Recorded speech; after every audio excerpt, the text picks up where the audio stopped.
খরা পরিস্থিতি পাট চাষে বেশ কয়েকদিন থেকে জলপাইগুড়ি সহ উত্তরবঙ্গের বিভিন্ন জেলাগুলিতে বৃষ্টি না হওয়ার কারণে পাট চাষীদের মাথায় হাত।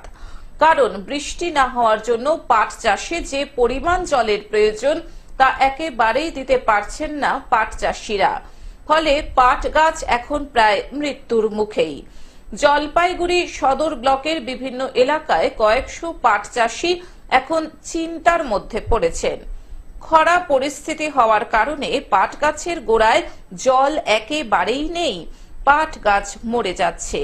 যে সমস্ত গাছ রয়েছে সেই গাছগুলিকে বাঁচানোর চেষ্টা করলেও আগামীতে সেই গাছের অবস্থা কি হবে তা বলতে পারছেন না চাষিরা। খরার কারণে পাটের গাছের অবস্থা বেহাল, পাট গাছ শুকিয়ে যাচ্ছে। কিছুটা বৃষ্টি হলে হয়তো গাছগুলি বেঁচে যাবে, কিন্তু বৃষ্টি না হওয়ার জন্য গোড়া শুকিয়ে কাঠ হয়ে গিয়েছে। তাই এখন একরকম মাথায় বাজ পড়ার মতন অবস্থা পাট চাষীদের।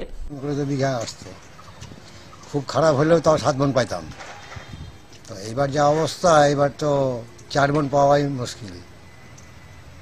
সেরকম হলে পরে দেখা গেল যে 3 মণ বা 3.5 মণ, কোনোটায় 2.5 মণ এরকম পাট আসবে। আপনি খরচ কিরকম বাড়তেছে? খরচ তো প্রচুর খরচ। একটা লেবারে 500 টাকা করে হাজিরা, ওষুধপত্রের দাম, এদিকে চাষবাসের খরচা, প্রচুর খরচা, রাসায়নিক সারের খরচা।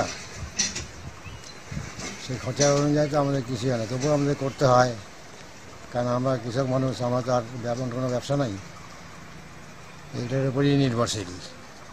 জলপাইগুড়ি থেকে সায়ন সেনের রিপোর্ট, গ্লোব নিউজ। এখন থেকে গ্লোব টিভি দেখুন আপনার স্মার্টফোনেও। গুগল প্লে স্টোর অথবা অ্যাপল স্টোর থেকে ডাউনলোড করুন গ্লোব টিভি লাইভ অ্যাপ। এছাড়াও জিও টিভি অ্যাপ থেকেও দেখুন গ্লোব টিভি লাইভ।